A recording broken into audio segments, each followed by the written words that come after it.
Ready for an adventure? You bet! Let's go! Serina and Orry swim deeper and deeper into the sea. Above them, the water grows darker, colder, and quieter. The bright sparkle of the surface has long disappeared, and all around them, a mysterious darkness begins to spread. Suddenly, Serina stops. "Orry, do you see that?" she whispers, staring ahead in amazement. In the darkness, tiny points of light are floating. They glow softly and look like little stars drifting through the water. Serina moves a little closer to Orry. Why is it glowing down here? It looks like a starry sky in the sea. Orry peers carefully into the deep. In the deep sea, many animals can make their own light, he says softly. For example, small fish with glowing spots on their bodies, or tiny deep-sea creatures that flash for just a moment. This light is called bioluminescence. Serina stares in wonder. Bioluminescence, she repeats slowly. That sounds like magic. Orry smiles. It does look a little like magic, but in the deep sea, this glowing usually has a reason. Some animals use it to find others of their kind. Some use it to confuse enemies, and others use it to lure prey closer. Serina looks ahead again. The tiny lights drift quietly through the darkness. Some blink only faintly, while others glow for a moment and then disappear again. It is beautiful, almost peaceful. Then, Serina notices one single light that moves differently from the others. "Orry, look," she whispers. "That one." This one light does not simply float still in the water.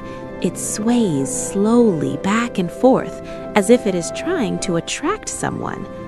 Carefully, Serina and Orry swim a little closer.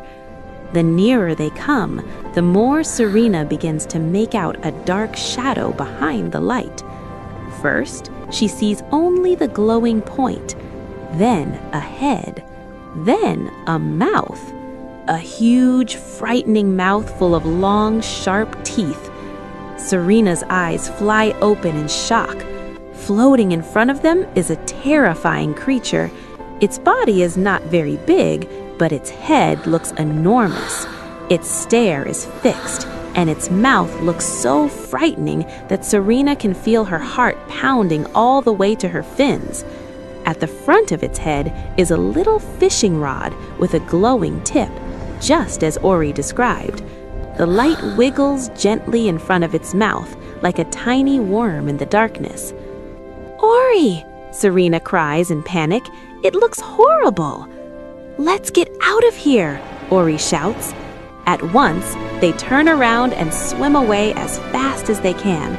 Behind them, the anglerfish's light glows in the darkness for one more moment, then grows smaller and smaller until it finally disappears.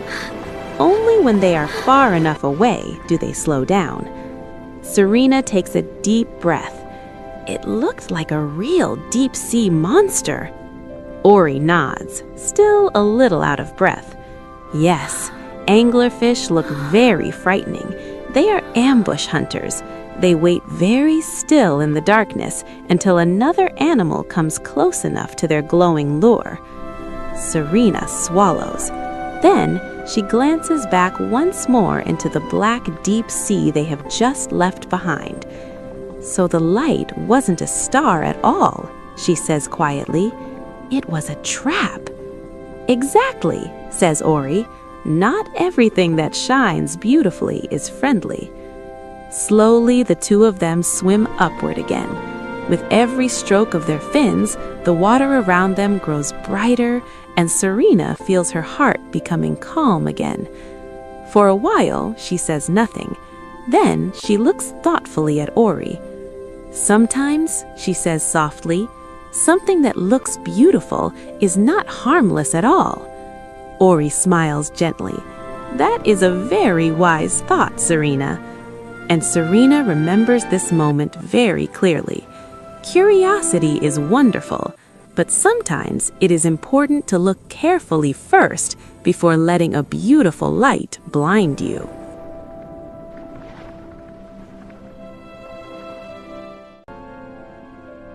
Which sea animal would you like to discover next?